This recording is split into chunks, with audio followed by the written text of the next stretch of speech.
General Wakeruzzaman, তাকে নিয়ে আমি যে কতবারই কথাবার্তা বলেছি, প্রাণান্ত চেষ্টা করেছি পজিটিভ কথা বলার জন্য। কখনো নেতিবাচক কথা গত ২ বছরে বলিনি। তো সেই ভদ্রলোক দাঁড়িয়ে রেখেছেন, এটা একান্তই তার ব্যক্তিগত বিষয়। তিনি নামাজ যদি কোথাও হয়, বঙ্গভবনে কয়েকবার নামাজ পড়েছেন, সেই দৃশ্য সামনে এসছে, তিনি ইমামতি করেছেন। করতেই পারেন, লোকজন বলার চেষ্টা করছেন যে এটা কী ধরনের কথা, তাকে কি আমরা ইমামতি করার জন্য নিয়োগ দিয়েছি নাকি? তিনি সেনাপ্রধান, যুদ্ধের ময়দানে তিনি যুদ্ধ করবেন। তার যদি এত ইমামতি পছন্দ হয় ভালো কথা, তবে বায়তুল মোকাররমে এসে সে খতিবগিরি করে নিতে পারে। এই লোকগুলো তো বলছে। তারপর আবার তিনি যখন দাঁড়িয়ে লিখেছেন, সবাই বলার চেষ্টা করছে, হায় হায় হায়, এ কী হলো?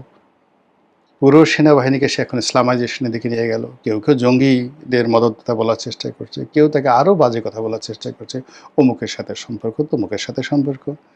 কেউ হয়তো তার ব্যক্তিগত ছবিটাকে আরও বিকৃতি করে বলার চেষ্টা করছে, দেখো দেখো দেখো, আগে তো ভালো ছিল, দাঁড়িয়ে রাখার পর এখন কেমন দেখাচ্ছে, কীরকম দেখাচ্ছে। যে যার মতো করে, এখন ইন্টারনেটে তো আপনি যদি এআইকে বলেন যে আমি ওর এরকম একটা ছবি দেন, যে এই ছবিটাকে তুমি এমনভাবে এঁকে দাও যাকে দেখলে মানুষ রাগ হবে, যাকে দেখলে মানুষ গালি দেবে, বা তুমি এভাবে ছবি এঁকে দাও যাকে দেখলে মানুষ সালাম দেবে। ওভাবে এআই আপনাকে একটা ছবি এঁকে দেবে। এরকম ছবিগুলো মানুষ পোস্ট করছে, অহরহ পোস্ট করছে। এর মধ্যে যারা ইসলামপন্থী রয়েছেন তারা ভীষণ রকম খুশি যে না, এইবারে প্রথম সত্যিকারতে আমরা একজন সেনাপ্রধান পেলাম যিনি আমাদের জন্য জিহাদে কুল্লিয়া এটি মানে পারফর্ম করতে পারবেন। জিহাদে কুল্লিয়া, একের সর্বোচ্চ জিহাদ। এই দেশটিকে, এই দেশের মানুষকে একেবারে ইসলামের যে পরিপূর্ণ স্বাদ, আহ্লাদ, টেস্ট, রুচি, অভিরুচি যা কিছু বোঝায়, এটা সম্ভবত জেনারেল ওয়াকারুজ্জামানের মাধ্যমেই সম্ভব। এদেশে তাদের যে একটা দীর্ঘদিন ইসলামী বিপ্লব, বা তারা যেভাবে স্বপ্ন দেখে, যারা হুজুর আছেন, বিশেষ করে দেলোয়ার হোসেন সাঈদী, মানে আমাদের দেশে ইসলামী যারা বক্তা রয়েছেন তাদের সবার মেন্টর।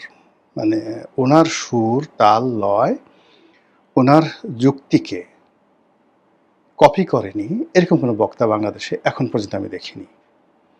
মানে বাংলা সাহিত্যে এখনো পর্যন্ত যেভাবে রবীন্দ্রনাথের প্রভাব, কোনো লেখক কবি কয়েকজন চেষ্টা করেছেন, বুদ্ধদেব বসু চেষ্টা করেছেন, সুকান্ত চেষ্টা করেছেন, তারপর যাকে বলা হয় আরও অনেকে, যেমন ধরুন সুনীল গঙ্গোপাধ্যায় চেষ্টা করেছেন,